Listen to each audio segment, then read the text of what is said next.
UP नगर निकाय चुनाव के पहले चरण के लिए 52% वोट पड़े हैं। 37 जिलों के नगर निकायों में लोगों ने मताधिकार का इस्तेमाल किया। निकाय चुनाव के पहले चरण के चुनाव में लोगों ने बढ़ चढ़कर हिस्सा लिया। पुरुष ही नहीं बल्कि महिला वोटरों ने भी बड़ी संख्या में मतदान किया। उन्नाव में एक वृद्ध महिला वोट डालने पहुंची तो वहां मौजूद सुरक्षा कर्मियों और अधिकारियों ने उन्हें पोलिंग बूथ तक पहुंचाया। सारे कर्मचारी भी महिलाएं हैं और पिंक कलर में इसको सजाया गया है, सेल्फी पॉइंट बनाया गया है और जो महिलाएं माताएं जो है बच्चों का सम्मान कराना उनके लिए अलग से बनाया गया है। चुनाव के दौरान वोटरों का उत्साह बढ़ाने वाली एक तस्वीर रायबरेली से भी आई, जहां नाव पर सवार होकर मुस्लिम महिलाएं वोट डालने के लिए पहुंची। हालांकि पहले चरण के मतदान के दौरान झड़प और बवाल की तस्वीरें भी सामने आई। बिजनौर में फर्जी वोट डालने को लेकर भाजपा और कांग्रेस समर्थक आपस में भिड़ गए, जिसके बाद भाजपा समर्थकों ने जाम लगाने की कोशिश की। ऐसी ही एक तस्वीर कुशीनगर से सामने आई, जहां 2 प्रत्याशियों के समर्थकों में मारपीट हो गई, जिसके बाद मौके पर मौजूद फोर्स ने हल्का बल प्रयोग करके उपद्रवियों को पोलिंग बूथ से दूर खदेड़ दिया। निकाय चुनाव के पहले चरण में चुनाव में कई दिग्गज नेताओं ने भी मताधिकार का इस्तेमाल किया।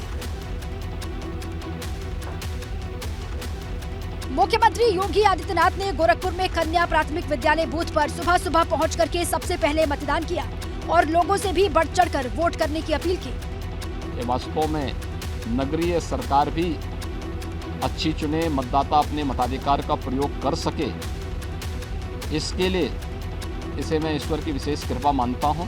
पूर्व सीएम और बसपा अध्यक्ष मायावती, रक्षा मंत्री राजनाथ सिंह और डिप्टी सीएम ब्रजेश पाठक समेत सरोजनी नगर से भाजपा विधायक राजेश्वर सिंह ने लखनऊ में वोट डाला।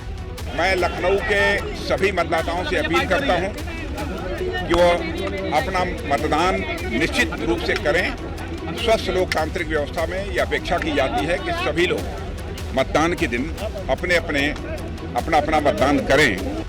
शाम 6 बजते ही 37 जिलों में पहले चरण का मतदान खत्म हो गया, जिसके बाद पोलिंग बूथों पर ईवीएम और मतपेटियों को सील कर दिया गया। अब नगर निकाय चुनाव के दूसरे फेज में 11 मई को मतदान होगा और 13 मई को निकाय चुनाव के नतीजे आएंगे। यूपी एसटीएफ ने कल एक बड़ी कार्रवाई करते हुए पश्चिमी यूपी के चर्चित गैंगस्टर अनिल दुजाना को मुठभेड़ में ढेर कर दिया। यूपी एसटीएफ को मुखबिर से सूचना मिली थी कि अनिल दुजाना मेरठ में मौजूद है और किसी बड़ी वारदात को अंजाम देने की फिराक में है।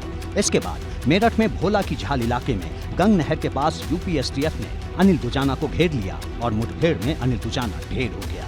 फायरिंग में अनिल दुजाना घायल हुआ, इसकी बाद में मृत्यु हो गई। अनिल दुजाना ग्रेटर नोएडा के दुजाना गांव का रहने वाला था, जिस पर हत्या के 18 मामले दर्ज हैं। दुजाना पर यूपी, दिल्ली, पंजाब और हरियाणा में 60 से ज्यादा मुकदमे दर्ज हैं। इनमें हत्या, रंगदारी, फिरौती, लूटमार और जमीन कब्जे जैसे गंभीर मामले शामिल हैं। अनिल दुजाना पर जेल में बंद गैंगस्टर सुंदर भाटी पर AK-47 से हमले का भी आरोप था। अनिल दुजाना जो एक ड्रेडेड गैंगस्टर है वेस्टर्न यूपी का, और इस पर बहुत बड़ी संख्या में मुकदमे कायम हैं। इसे एसटीएफ की मेरठ यूनिट ने एक मुठभेड़ में मार गिराया है। अनिल दुजाना कुछ दिनों पहले ही जमानत पर छूटकर जेल से बाहर आया था और हत्या के 2 गवाहों को धमकी देने के अलावा एक व्यापारी से 50 लाख रुपए की रंगदारी।